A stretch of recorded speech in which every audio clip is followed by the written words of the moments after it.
My wife cheated with my best friend, then stole $200, $0 from our joint account and filed for divorce, claiming I abandoned her. Now she's trying to take my family home worth $2 million. What do I do? I never thought I'd be the guy sitting here, writing this all out, but honestly my life took a turn I couldn't have predicted. It all started with what I thought was a normal, if busy, marriage. My wife and I had been together for over 10 years. We had 2 kids, a nice house in the suburbs, and what I thought was a pretty solid relationship. Sure, there were arguments, but who doesn't have those? Nothing prepared me for the bombshell that was about to drop. It was a Thursday evening when I first noticed something was off. Had been acting weird for a couple of weeks, distracted, avoiding eye contact, and suddenly she was always on her phone, hiding her screen when I came near. I thought maybe she was stressed with work or something, but the way she'd jump every time I tried to ask her about her day, that was suspicious. Then I noticed her phone bill. I was going through some old emails and receipts, just trying to get a sense of what she'd been up to, and I saw a string of messages with some guy I didn't recognize. They were flirtatious, full of innuendos, and it hit me like a ton of bricks, was cheating on me. I felt a cold shock run through my body. I stared at those messages, trying to process what I was seeing. I couldn't believe it. My wife, the woman I trusted, was having sex with my best friend, Mark. That was the first time I suspected the worst, but I needed proof. I started digging a little deeper, checking her emails, her social media accounts, and I found even more. Secret text messages, photos, and even plans to meet up.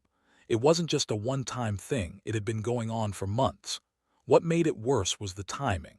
We were planning our anniversary trip, and she was acting like everything was perfect. Meanwhile, she was sneaking around behind my back. That's when I found out she'd been lying about her whereabouts, claiming she was working late or visiting her sister when she was actually. With Mark, it felt like my entire world was crumbling. I couldn't believe I'd been so blind for so long. The worst part was realizing how she lied to my face. She'd always been bitchy when I asked questions, dismissive, like I was an idiot for suspecting anything. She'd say, "You're just paranoid," or "You're imagining things," when I confronted her. But I knew the truth now. The signs had been there. Little things like her changing her phone password, her suddenly expensive shopping sprees, and her refusal to let me see her phone. All of it added up to a betrayal that cut so deep I didn't know how to breathe. And then came the money.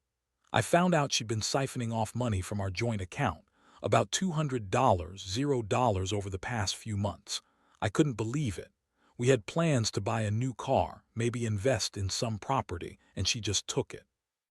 She claimed she needed the money for personal reasons, but I knew better. She'd been planning her escape, her new life with Mark, and she used our shared savings to fund it. That's when I realized she'd been planning her betrayal for a while. She was willing to destroy everything we had for a new man and a new life. I confronted her that night. I thought I was prepared, but honestly I was. When I showed her the messages and the bank statements, her reaction was priceless. She instantly turned into the victim, crying, saying I was paranoid, that I'd been neglecting her, that she'd only been seeking comfort from Mark because I'd been working too much. She called me a bad husband, said I'd abandoned her emotionally, that she'd been lonely. It was a classic manipulation. She lied and lied, trying to spin it all around, but I wasn't buying it. I knew what I saw, and what I saw was her cheating with my best friend and stealing from us. I was furious. I felt betrayed, humiliated, and honestly heartbroken. I thought I knew her. I thought I knew us. But now everything was a lie. I couldn't sleep for nights, replaying everything in my head. I felt like I'd been punched in the gut 100 times. How could she do this? How could she betray everything we built together? And Mark, my best friend, how could he do this? To me, to us, that's when I realized I had a choice. I could fall apart or fight back. I wasn't going to let her get away with this, not without consequences. I needed a plan, a way to make her pay, to protect what was mine, and to ensure she didn't walk away with everything, especially the house. The house I worked so hard to pay for, worth over $1 million. I knew this was just the beginning, but I was done being the victim. This was war. After that night, everything changed. I couldn't sleep, I couldn't eat, and I definitely couldn't keep pretending everything was normal. The house, our life, the future I'd envisioned, that all felt like it was slipping through my fingers. Kept up her act, crying and saying she was sorry, claiming she loved me, but I knew better. I'd seen her texts, her lies, and I wasn't about to let her walk away with what we had built. No way. The first thing I did was gather all the evidence I could.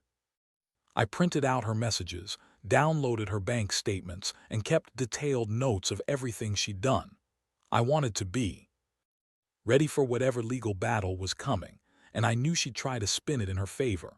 She filed for divorce pretty quickly after I confronted her, claiming I'd abandoned her emotionally, that I was an absent husband. That was her story. But I had proof she'd been unfaithful, stealing money, and planning her escape with Mark. I also started digging into the money she'd taken. Turns out, she drained over $200, $0 from our joint account over the past several months. I wasn't just furious, I was livid. All that money, our savings, our future, gone because she decided to cheat and run off with her lover. I'd worked my ass off for that, building a career, sacrificing weekends and putting in extra hours. And she just took it all. I had no idea how she managed to hide it so long, but now I knew exactly where she'd been funneling the cash. I found transfers to secret accounts, cash withdrawals, even a few luxury purchases, designer handbags, jewelry, all paid for with our joint funds. I realized I couldn't just sit back and hope she'd do the right thing. She'd already lied, cheated, and stolen from me. She'd filed for divorce and was claiming I'd abandoned her, but I knew better. I decided I had to fight for what was mine, our house, our family home worth $1.2 million. That place was supposed to be our sanctuary, but now it was a. I knew she'd try to claim it, to use her lies and manipulation, but I wasn't going down without a fight. I hired a lawyer, and we started building a case to prove her infidelity, her theft, and her attempt to unjustly take our home. Meanwhile was trying to spin her story to everyone. She told our friends, our family, that I'd been neglectful, that I'd abandoned her emotionally, that I was controlling and distant. She painted herself as the victim, crying crocodile tears, claiming she'd only sought comfort with Mark because I'd been working too much. It was classic emotional manipulation. She knew how to play the victim well, but I wasn't buying it anymore. I had enough evidence to show her true colors. The hardest part was seeing how she tried to turn the situation around. She accused me of being a terrible husband, of neglecting her, of not loving her enough. But I knew the truth. I'd been there for her, providing everything she wanted. I'd sacrificed so much for us. And now she was trying to take everything I'd worked for because she wanted a new life, with Mark, with the money she stole, with the house she was desperately trying to claim. It was infuriating. Her reaction to my discovery was pure chaos. She yelled, screamed, called me names, and accused me of being paranoid. She everything at first, then tried to justify her actions with lies about how I'd been unfaithful first or how she was just seeking happiness. That was laughable, considering I had all the proof of her affair. She even accused me of abandoning her because I was upset. I mean seriously. She threw everything in my face, her betrayal, the stolen money, the affair, and then had the nerve to act like the victim. That night after she left to stay at her sister, I sat alone in the house and stared at the ceiling. My mind was racing. I felt betrayed, angry, hurt, but also a strange sense of clarity. I realized I couldn't keep pretending everything was okay. I had to protect myself. My kids and our future. I knew wasn't going to stop. She was desperate and she was willing to do anything to keep the house, to keep her new life intact. I had to be strategic. I started thinking about what I'd do next. I couldn't let her take the house, our family home, without a fight. I was prepared to go to court to prove her lies, her infidelity, her theft. I wanted her to pay for what she'd done, not just emotionally but financially as well. I wasn't going to be the fool who lost everything because of her betrayal. She thought she could manipulate her way out of this mess, but I was determined to make sure she paid a price. This was just the beginning. I knew the road ahead was going to be long and messy, but I was ready. I had to be. For my kids, for myself, and for the justice I deserved. The days that followed were a blur of lawyers, court documents, and endless nights of trying to piece together what had become a complete nightmare. was relentless in her attempts to spin her story, claiming I was the bad guy, that I'd been emotionally absent, and that I'd somehow abandoned her. She even managed to get a temporary restraining order against me, claiming I was harassing her and that I posed a danger. It was all bullshit, but it threw me into a whirlwind of legal battles that I wasn't prepared for. I knew I had to act fast. The house, our family home, was the biggest piece of the puzzle. It was worth over $1.2 million, and I wasn't about to let her walk away with it without a fight. I hired a good lawyer, one who specialized in divorce and property disputes. We started building a case to prove that she'd been unfaithful, that she'd stolen money, and that her claims of abandonment were false. I had to prove she was trying to manipulate the court to get her hands on the house, and I had ample evidence to do that. Meanwhile, lies became more elaborate. She told everyone she was the victim, that I'd been neglectful and emotionally distant, that she was just seeking happiness after years of feeling trapped. She even accused me of cheating, which was hilarious because I hadn't stepped outside our marriage. All. Her stories were designed to make her look innocent, but I knew better. I had the messages, the bank transfers, the secret accounts she'd opened, and the photos of her with Mark. I was ready to expose her, but it wasn't just the legal fight that was draining. It was the emotional toll. Every time I saw her, I felt a surge of anger and betrayal. How could she do this? How could she lie so effortlessly? She'd always been bitchy, dismissive, and manipulative, but now it was like she was a different person, cold, calculating, willing to destroy everything for her own gain. That was the worst part. Watching her turn into this person I barely recognized. One of the most shocking moments was discovering she'd been planning her escape for months. I found receipts for luxury hotels, private jet tickets, and even a fake identity she'd been developing. She was set to disappear, taking the money and the house, leaving me with nothing. That's when I realized I had to act fast. I couldn't let her run off with everything, especially not the house I'd worked so hard to pay for. I decided to confront her again this time. With the lawyer present, I wanted her to see I wasn't going down without a fight. When she arrived at the house, I laid out all the evidence, showing her I knew about her plans, her lies, her theft. She looked stunned for a moment, then started crying again, but this time it was different. It was desperation, not genuine remorse. She tried to justify everything, claiming she was just unhappy and that I'd neglected her. I told her that her actions spoke louder than words, and I wasn't going to let her destroy my life. In the end, I filed for full custody of the kids and requested a court order to freeze her assets, including the house. I also made sure to include the proof of her affair and theft. I was determined to protect what was mine. I knew she'd fight dirty, but I was prepared for that. I'd come too far to let her win now. The emotional was relentless. I felt betrayed, angry, and at times hopeless. But I also felt a strange sense of clarity. I realized that I had been blind for too long, trusting her, believing her lies, thinking we could somehow fix this. But now I saw her for what she truly was, a manipulative, selfish woman who'd do anything for money and her new life. I had to be strong for my kids, for myself, and for the future I still wanted to salvage. The court date was set. I prepared my testimony, my evidence, and my heart. I knew this was the moment where everything would change. Either I'd lose the house and everything I'd built, or I'd fight and win. I wasn't ready to give up, not yet. I had to be ready to face whatever came next. The court hearing came sooner than I expected, and I wasn't ready for how intense it would get. Showed up with her lawyer, looking smug and confident, thinking she had the upper hand. She was trying to spin her lies, claiming I'd been an absent husband, that I'd neglected her emotionally, and that she had no choice but to seek happiness elsewhere. She even threw in the abandoned her card, trying to paint me as the villain. But I had all the evidence, texts, bank statements, witness statements that proved otherwise. When I took the stand, I laid it all out.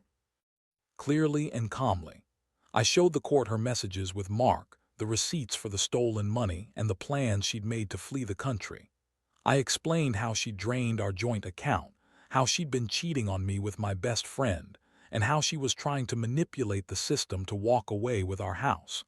I think the judge could see through her act because her face kept changing, from confident to nervous, when I presented the truth. This lawyer tried to attack my credibility, claiming I'd been controlling and distant, but I had witnesses who could testify I was a good husband, a dedicated father. I also had bank records and phone logs that proved her deception. I could see her squirming as her lies unraveled. It was satisfying, honestly, to see her get exposed in front of everyone. The most critical part was the house. I argued that I was the primary breadwinner, that I had paid for the mortgage, the renovations, and that the house was the family's home, our home. I explained that theft and infidelity were clear breaches of our marriage vows and that she shouldn't be rewarded with the place we built. Together, I asked the court to consider the evidence of her plans to run off and her financial manipulations. I could tell the judge was leaning my way because I saw her lawyer scramble to come up with excuses, but it was clear she had no real defense. Throughout the hearing, kept trying to cry and act like the victim, but it was hollow. I saw through her tears. She was just trying to look innocent for the court's sake. When it was my turn to speak, I didn't hold back. I explained how betrayed I felt, how her actions had destroyed our marriage, and how I was fighting to protect my children's future. I told the court that she'd stolen from us, lied to everyone, and that she had no right to claim the house when she'd been planning her escape for months.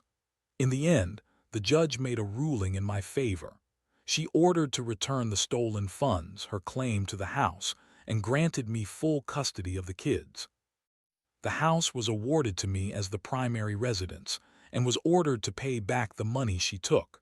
I felt a huge weight lift off my shoulders, but I knew this was just the beginning of the aftermath.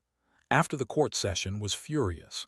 She stormed out, yelling that she'd fight this, that she'd appeal, that she'd take everything from me. But I knew I had the evidence, the law on my side, and the truth. I also realized that her rage was just her desperation showing. She thought she could manipulate her way out of this, but the court had seen through her lies. That night I sat alone in the house, staring at the empty spaces where she used to be. It was quiet, almost too quiet, and I felt a strange mix of relief and heartbreak. I had fought for my home, my family, and my future. But I also lost the woman I once loved, the trust we built over years.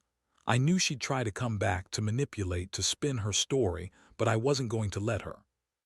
I had learned a lot through this process, about betrayal, about the importance of protecting what's yours, and about the strength it takes to stand up for yourself when everything is falling apart. As I looked around at the house, I realized I was starting over. It was painful but necessary. I'd rebuild for my kids, for myself, and I'd make sure she never took another thing from me again. The road ahead was uncertain, but I was ready to face whatever came next. The months that followed were probably the most tumultuous of my life. After the court's decision, its attempts to manipulate and threaten didn't stop. If anything, they intensified. She kept calling, sending messages, even showing up at the house unannounced, trying to guilt-trip me into giving her another chance. She claimed she was sorry, that she'd changed, and that she just wanted her family back. But I wasn't falling for that anymore. I'd learned my lesson the hard way. I put strict boundaries in place. No contact unless it was about the kids or legal matters.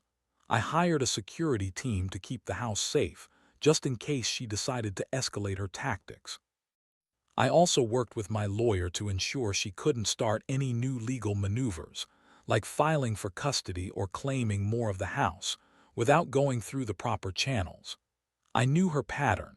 She'd try to manipulate the situation to her advantage if I wasn't careful. Meanwhile, I focused on rebuilding my life. I threw myself into work, trying to forget the chaos for a while, but it wasn't easy. Every night I'd lie awake thinking about everything she'd done, her lies, her betrayal, her theft, and how close I'd come to losing everything. I also spent more time with my kids, making sure they felt loved and secure despite the turmoil. They were young, and I didn't want them to grow up thinking their family was broken forever. One of the hardest parts was dealing with the aftermath of her theft. The $200, $0 she took was gone, but the damage it caused was even worse. Our savings, our plans to buy a new car, fund their education, even just have a safety net, It was all wiped out. I had to find a way to recover financially, and I started working with a financial advisor. We looked into what I could do to protect what was left and rebuild my assets. I also learned a lot about the legal system and how to protect myself from further manipulation.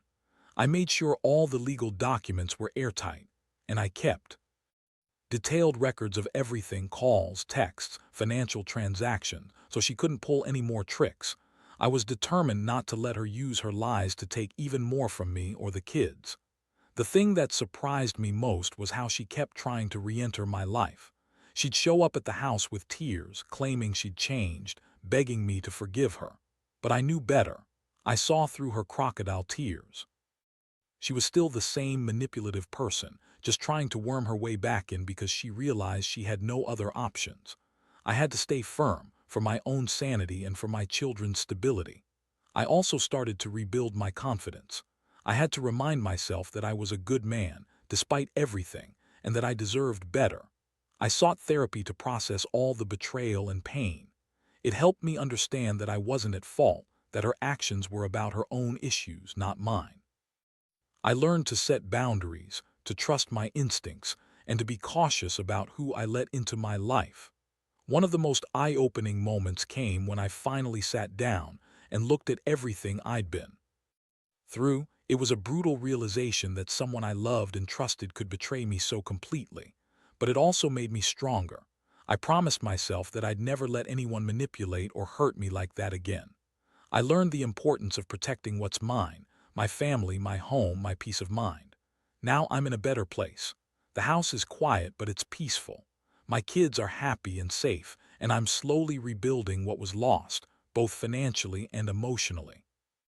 I still have scars, but they remind me of what I've survived. I don't know what the future holds, but I do know I won't let betrayal define me. I've learned that sometimes you have to fight hard to protect what's yours, even when it feels like everything is falling apart. And I've learned that in the end, honesty and integrity are what truly matter. If there's one thing I want anyone going through something similar to take away, it's this: trust your instincts, document everything, and don't be afraid to stand your ground. The truth might be painful, but it's the only way to truly move forward. No one else is going to fight for your future the way you will. And sometimes the hardest battles are the ones that make you the strongest. Looking back now, I realize that all the chaos, the betrayal, and the heartbreak taught me more than I ever thought I'd learn about myself. I thought I knew what love was, what trust meant, but losing and everything we built forced me to confront the raw truth: that sometimes people are capable of things you never expected. I also learned that standing up for yourself and your family, no matter how difficult it gets, is the only way to reclaim your life. The house, my home, is still mine. I've managed to keep it even after everything. The court's ruling was a huge relief, but it also came with a bitter taste, knowing she had tried so hard to take it from me. Still, I've turned that house into a sanctuary for my kids and me. We've made it our own, filling it with new memories, simple routines, and a sense of stability that I desperately needed to rebuild. It's not the life I imagined, but it's ours now. I've also come to understand the importance of boundaries and honesty. Lies and manipulation nearly destroyed everything, but I learned to be cautious, to trust my gut, and most importantly, to protect what's mine. I don't let anyone walk all over me anymore. If anything, I've become more aware of who I am and what I deserve. I refuse to let someone else's selfishness or greed ruin me again. My relationship with my kids has grown stronger through all of this. They're young, but they see that their dad is still here, still fighting. I make sure they know they're loved unconditionally, that no matter what happens, they're safe and protected. That's what matters most now: giving them stability and showing them what strength really looks like. Watching them grow and thrive despite the chaos has been the most rewarding part of this whole ordeal. I also found a new sense of purpose. I started focusing on myself, my health, my career, my passions. I took up running, got back into old hobbies, and even started dating again cautiously. It's not easy trusting someone after betrayal like this, but I know I can't let fear rule my life. I've learned that healing takes time and patience is key. I don't hold on to the past anymore. I use it as a lesson to build a better future. Most importantly, I've learned that betrayal doesn't define who you are.